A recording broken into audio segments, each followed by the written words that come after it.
Les marqueurs. Les marqueurs sont utiles pour établir des annotations et des délimitations dans votre bande son. Réellement, on les utilise souvent pour lorsqu'il y a plusieurs personnes qui travaillent sur le même projet ou lorsque vous avez un gros fichier, vous avez besoin de vous rappeler un peu tout ce que vous avez enregistré. Donc les marqueurs, nous allons en générer quelque peu ici. Donc pour faire ça, il nous faut un projet. Donc je vais commencer par un enregistrement vocal. Petite trace clé que je vais incorporer dans mon projet. Voilà, on va nettoyer ça vite fait. Ici, le but c'est de voir le marqueur.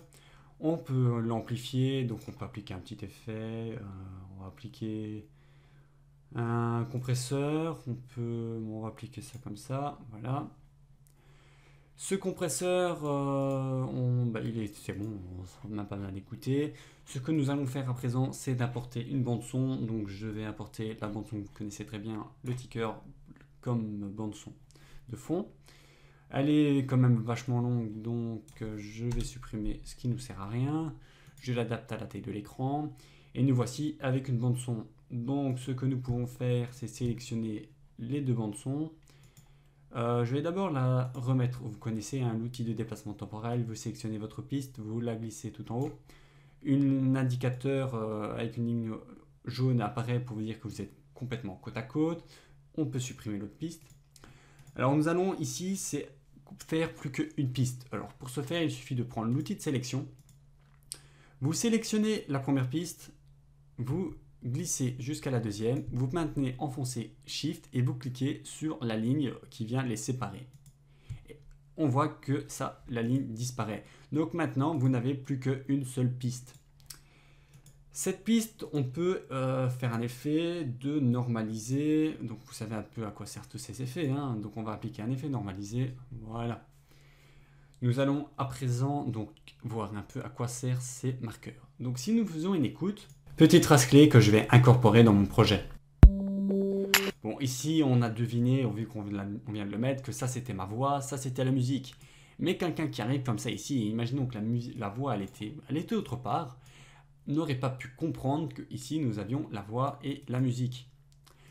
Donc ce que nous allons faire ici, c'est d'utiliser les marqueurs. Donc je vais sélectionner la voix.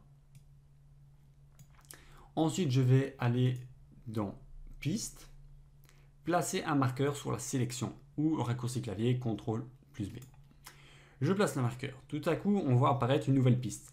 C'est tel qu'une piste audio, mais ce n'est pas une piste audio, c'est une piste de marqueur. Alors pourquoi cette piste existe-t-elle? Parce que cette piste va nous permettre de l'exporter tout simplement quand on fera l'export multiple, mais nous verrons ça à la suite de cette formation. Dès que vous avez incorporé, il attend que vous remplissez son nom. Donc nous on peut mettre voix off. On a un marqueur voix off. Vous voyez qu'on a un début et une fin. Tout simplement, il va nous permettre de délimiter de cet moment-là à ce moment-là, nous avons donc une voix off. Je peux donc par après mettre par la suite un nouveau marqueur. On peut sélectionner ici la petite barre du marqueur, faire piste, placer un marqueur sur la sélection. Nous plaçons notre nouveau marqueur et nous mettons par exemple musique. Nous lâchons la musique et on comprend donc que juste après celui-ci, nous avons de la musique. Il vous est possible après de l'étirer en attrapant tout simplement la boule, va vous permettre de le glisser complètement. Donc ça soit la boule de droite ou la boule de gauche, vous allez pouvoir le déplacer. Et si vous attrapez les petits crochets, ça va vous permettre de l'étendre. Donc vous voyez que ça passe en gris ou en blanc. Ici j'ai attrapé le crochet, ça me permet de l'étendre. Alors à quoi ça sert? Ça va nous permettre par exemple ici de passer et de le coller. Ici nous sommes collés, mais nous pouvons aussi les superposer. Donc je le superpose et automatiquement le marqueur vient se mettre en dessous pour le mettre en dessous. Donc ici ça ne sert à rien vu que notre musique commence vraiment à côté de la voix. Donc nous voici avec deux marqueurs qui nous indiquent qu'on a la voix off et la musique. Alors ces marqueurs, nous pouvons tout simplement les synchroniser avec l'outil de synchronisation. Va nous permettre de synchroniser en même temps nos marqueurs à notre bande son. Alors l'utilité, nous allons voir ici, nous pouvons donc, on va rajouter une piste. Nous pouvons par exemple, on va importer un autre son. On va importer le son de l'espace. Donc je sélectionne mon son, je le glisse dans Audacity. Voilà, j'apporte le son. Nous voici avec notre son. Ce son d'espace, vous l'avez déjà entendu, donc si je mute ici, je fais un son d'espace. On va faire ici, c'est, imaginons, nous sommes des présentateurs, nous parlons, et puis on veut que l'espace démarre progressivement. Donc on va appliquer pas mal d'effets que nous avons déjà appris.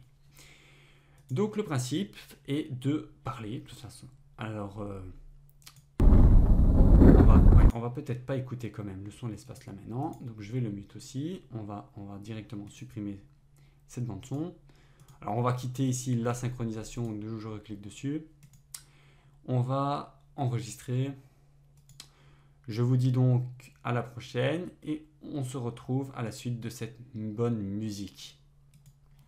Voilà, on a une petite phrase, bon, c'est pas terrible ce que j'ai mis, mais ça va nous permettre, excusez-moi, de parler et d'enregistrer notre bande son.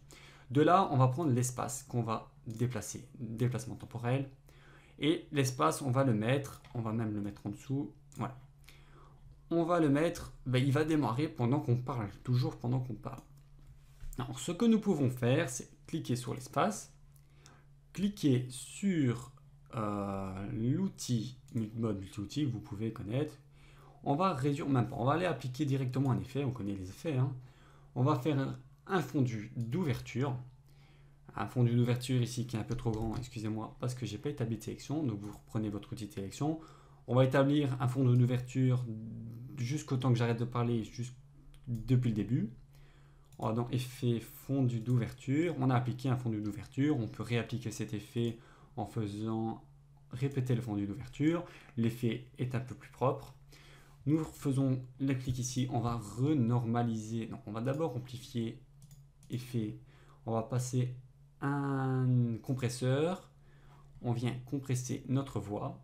Ensuite, nous prenons notre voix et notre bande son complète que nous allons effet normaliser. Donc nous normalisons notre voix et notre bande son.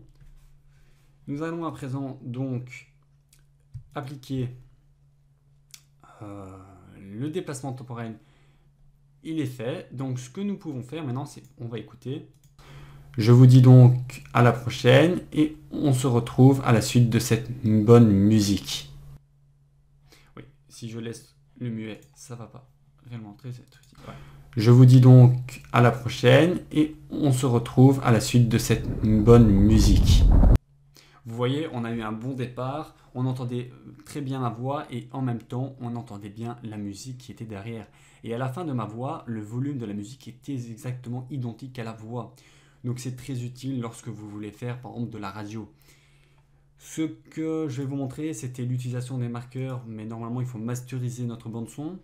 Donc je vais juste, pour bien vous expliquer, on va sélectionner les deux pistes. Donc je sélectionne la piste entière, la deuxième. Je vais aller de moi, mais ça on va voir ensemble comment le faire. Donc je vais faire dans piste, mixage et rendu. Je viens de mixer les deux pistes que je venais de sélectionner. Nous verrons ensemble plus tard comment faire tout cela. Nous voici avec une piste qui a exactement presque la même hauteur. On voit que nos pics ont presque la même hauteur. Vous pouvez toujours appliquer d'autres effets, hein, nous les avons appris. Ici, je ne vais pas m'attarder là-dessus. Ce que je vais faire, c'est que le principe, c'était de vous expliquer donc à quoi servent ces marqueurs. C'est que maintenant, nous allons pouvoir sélectionner la voix et la musique. Donc, on va écouter ici. Je vous dis donc à la prochaine et on se retrouve à la suite de cette... Voilà, donc on peut agrandir, vous connaissez les raccourcis clavier avec la flèche, l'outil sélection, donc vous faites CTRL. Excusez-moi, voilà. On va refaire ma sélection comme ça. On peut réduire ici un peu ou augmenter. On va prendre un peu plus gros. Voilà, je vais reprendre d'ici. Donc vous rétablissez votre sélection. On va refaire play. Je vous dis donc à la prochaine et on se retrouve à la suite de cette... Je vous dis donc à la prochaine et on se retrouve à la suite de cette bonne musique. Voilà, donc on voit qu'on était plutôt à 6. Donc ce que je vais faire, c'est que je vais déplacer et je vais le mettre jusqu'à 6. Donc là, vous pouvez remettre votre piste. Indiquons, on va pas réécrire, hein, je vais récupérer celle du dessus.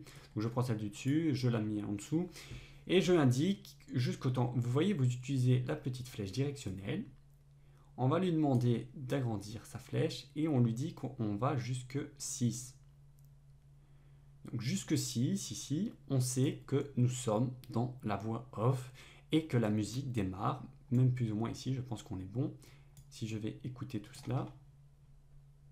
Je vous dis donc à la prochaine et on se retrouve à la suite de cette bonne musique. Voilà. Et on entend que la musique, elle démarre ici. Donc voilà l'utilité des marqueurs. Donc nous pouvons ici redéfinir la dimension. Voilà.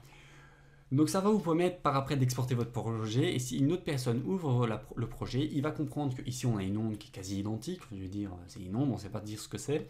On va pouvoir comprendre que d'ici à ici, on possède la voix off, et de là jusqu'au bout, on a de la musique.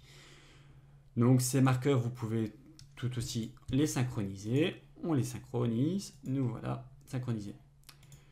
Donc c'était tout ce qu'il y avait à dire pour ces marqueurs. Maintenant, c'est que nous allons passer par un nouveau chapitre qui va montrer la fin de notre projet. Ce chapitre s'intitule Enregistrement et exportation.